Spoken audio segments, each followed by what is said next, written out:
Hey guys, what's up? This is Mel, and I am here to talk about The Flash, episode 204, titled The Fury of Firestorm, which premiered Tuesday, October 27th, 2015 on the CW. And I gotta say, guys, this was a very fiery episode. So, before we get started, just a reminder, if you haven't seen the episode yet, go do so first, and then come back and see what I thought or what I picked up from it. I'd hate for my own thoughts and opinions and observations to influence your take of the episode. Also, another reminder, I have not read the comics yet, so anything I perceive from what happened in the episode that has no outside influences guiding what I think will happen next.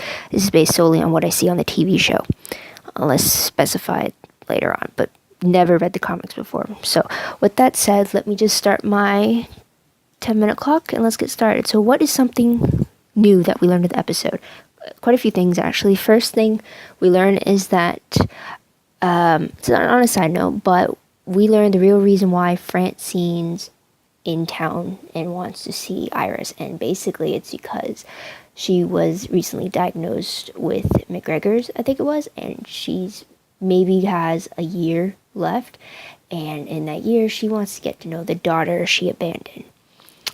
And yeah, should have figured that's why she'd come back now, of all times to come back. And it wasn't because Iris lost Eddie the way she did. No. Its own selfish reasons, I guess. Because basically the way I'm seeing it, Francine wants to get to know the daughter she abandoned within the last year of her life. I'll get back to that later though, but that was that storyline. The main storyline was around Firestorm.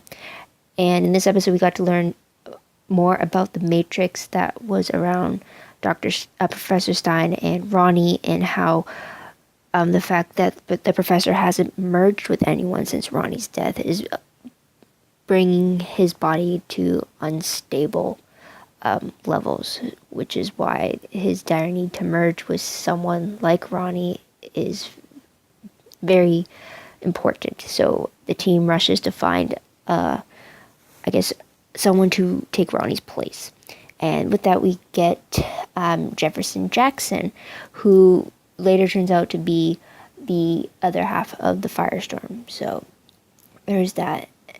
And it was great to see that the reappearance of the Firestorm unit again and how that works. So that was great. Another side little thing that we got to see this episode was the growing attraction between Barry and Patty, which was cute and amusing to watch. So I really like that. The last thing we saw was that Dr. Wells has an agenda, and it seemed to have saved Barry.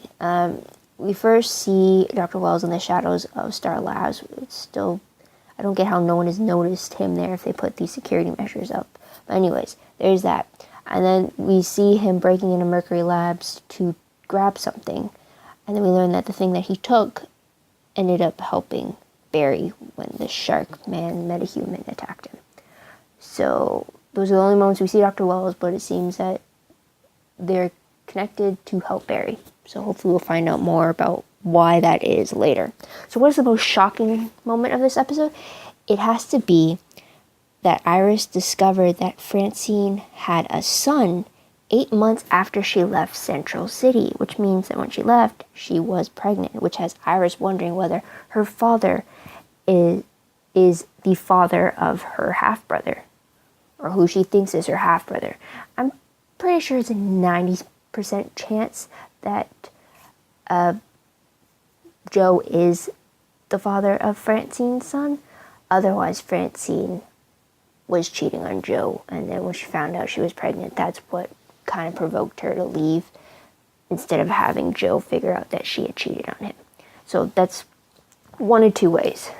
Either she cheated, ended up pregnant, and that's what led her to leaving them, or she was pregnant by Joe, and then for some reason she still decided to leave and take the son with her.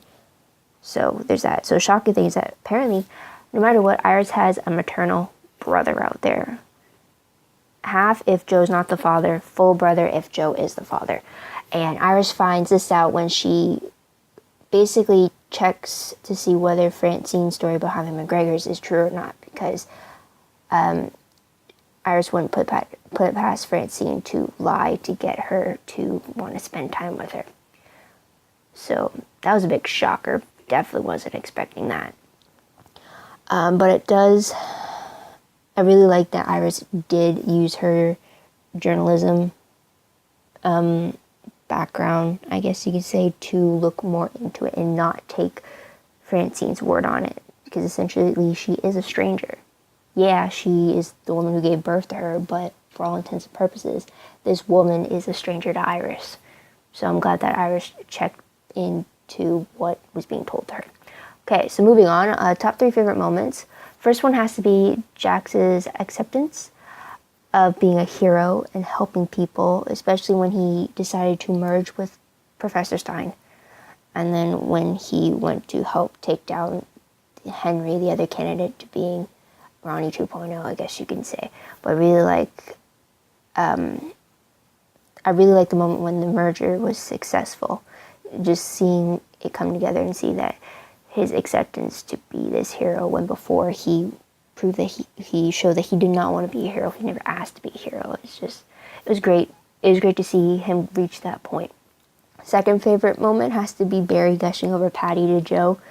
While it's very obvious that Barry does have feelings for Patty, he's reluctant to pursue them because of what he feels for Iris.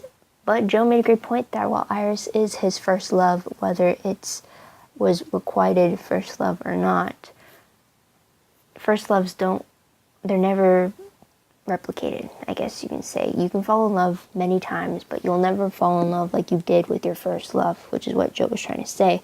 But your first love shouldn't hold you back from finding love elsewhere. So I really like not only the gushing over the possible new love interest, but I like that Joe was trying to get Barry to see that you can't have what he felt for Iris hold him back from pursuing something else, because for all he knows, Patty could be the perfect match for Barry, yet his first love for Iris could hold him back from figuring out if Patty is perfect for him or not. Okay, so third favorite moment has to be Iris staying strong when she meets Francine for the first time. It was actually the sneak peek that was released for the episode, and I really liked how calm, how rational, and how to the point Iris was. She wasn't vindictive, she wasn't angry, she wasn't hateful, she didn't wish anything bad on Francine. So she was calm, collected, and I really liked that about Iris. She was level-headed throughout the whole thing. She made her point. I really liked the presence she gave. It's like, yeah, you screwed me over, but I'm not going to show you that it affected me. It's like you can't walk back in here and act as if I'm going to automatically accept you. So I like that Iris wasn't giving in to the demand to meet or to get to know each other. So top 3 peeves moments, let's get to that. First one has to be about Francine's return. I really don't like it. It's very obvious that, yeah, once you're diagnosed, you want to go back and try to do all the things you regret and stuff like that. And one of them is that she wants to get to know the daughter that she abandoned.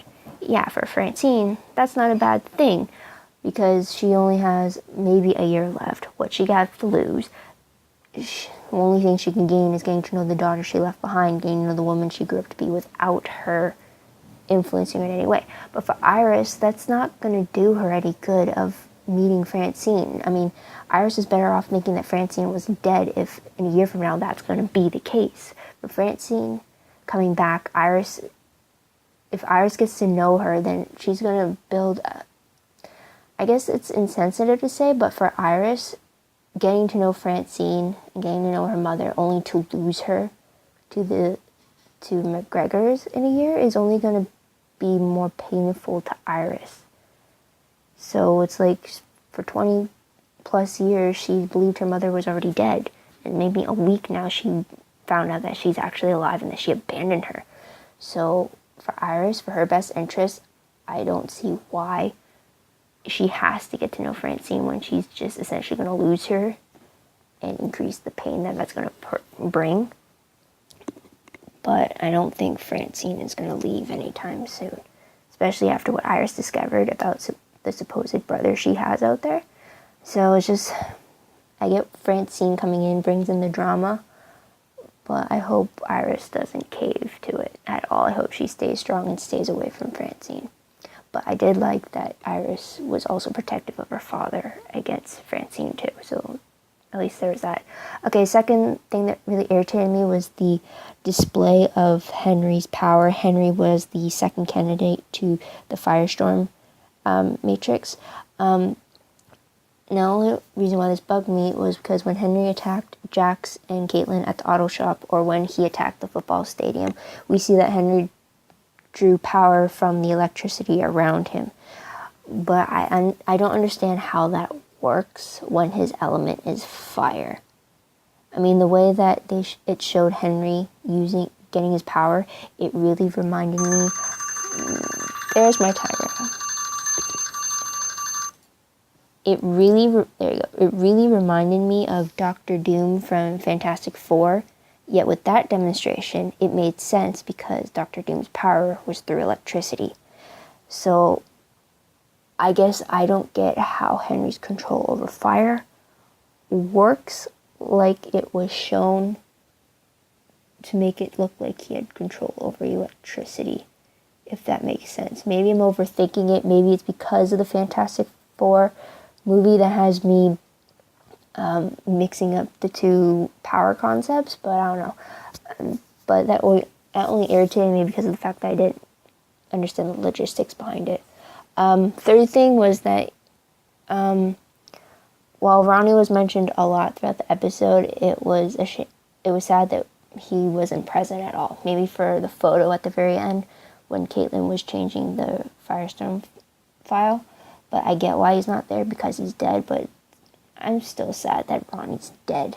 So there's that. Okay, so what will I remember most about the episode? It definitely has to be the successful merger between Firestorm and just seeing the new banter between Professor Stein and Jax. I mean, is Jax's nickname for Stein Gray? Referring to the gray hair and stuff, I don't know. I just thought it was amusing, the banter between them, but I really think that they're going to click for sure. So random questions quickly, because I definitely went over here. But first one, did Jax figure out that Barry is the Flash, or is it assumed that it's a secret from him, or did he automatically get clued in after stopping Henry? I mean, what was that? It seemed like when they were fighting against Henry on the football field, it seemed like there was a familiarity between them, obviously from Barry's side, but for Jax, it seemed like he did get clued in that Barry was the Flash, so I'm just wondering because it wasn't actually clarified in the episode.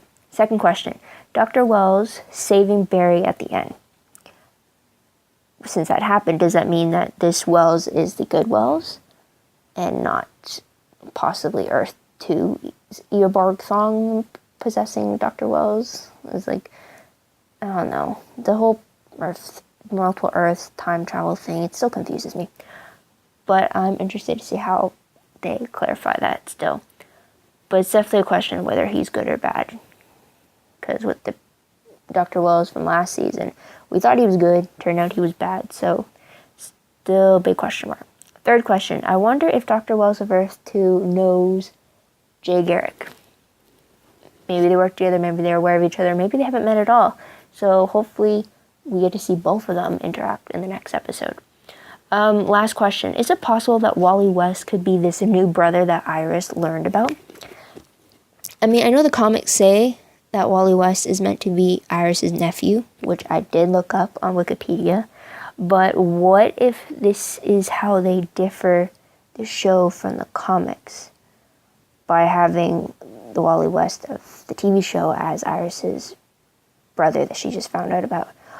Or what if this brother she just found out about is the future father of Wally West, making him the nephew of Iris like the comic book says?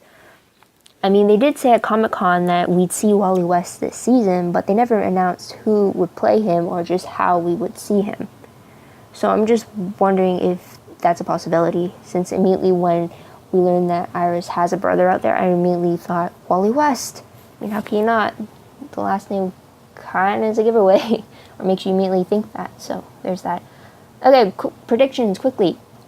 First one, I'm going to miss Professor Stein, but we may not see him again until possibly episode 208, which I think is the crossover episode with Arrow, which I believe is rumored to be the backdoor pilot for the Legends of Tomorrow spinoff.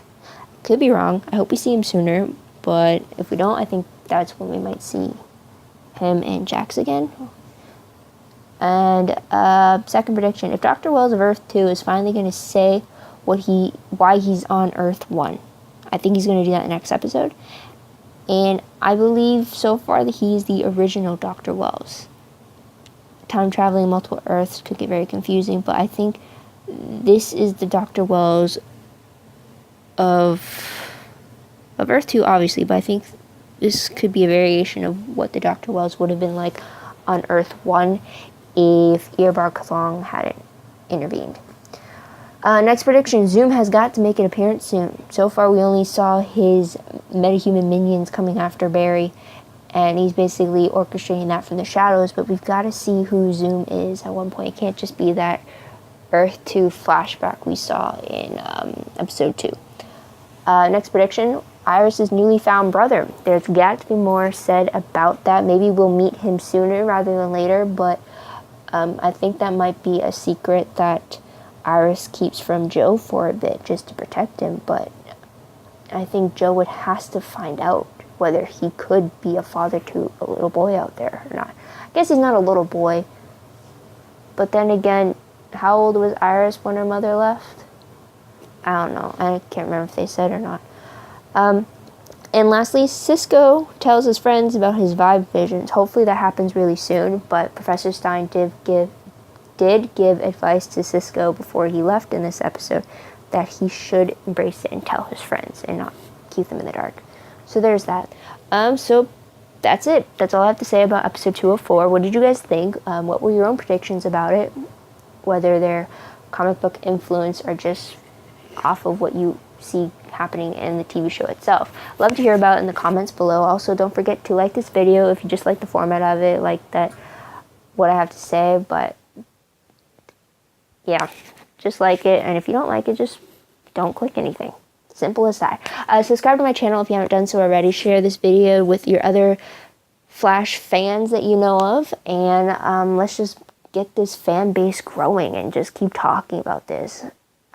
Spitball some theories going around. I love theorizing with other fans. It's fantastic just to see who's on the same wavelength as you, or who's picked up different things that you haven't even thought of, getting you question. Just if you saw something or you missed something and you're seeing it differently. Happens to me a lot for a few other shows, so I love to hear all about it. If you want any more Flash spoilers or anything Flash related that I could get my hands on, usually I will relink it back to Tumblr, whether in a reblog, whether I link it up there so everything could be found in one place. My Tumblr page is the place to go. So the link for that will be down below in the description box. So check out that. And that's all. So until next Tuesday, this is Mel. Wishing you all a good night. Bye for now.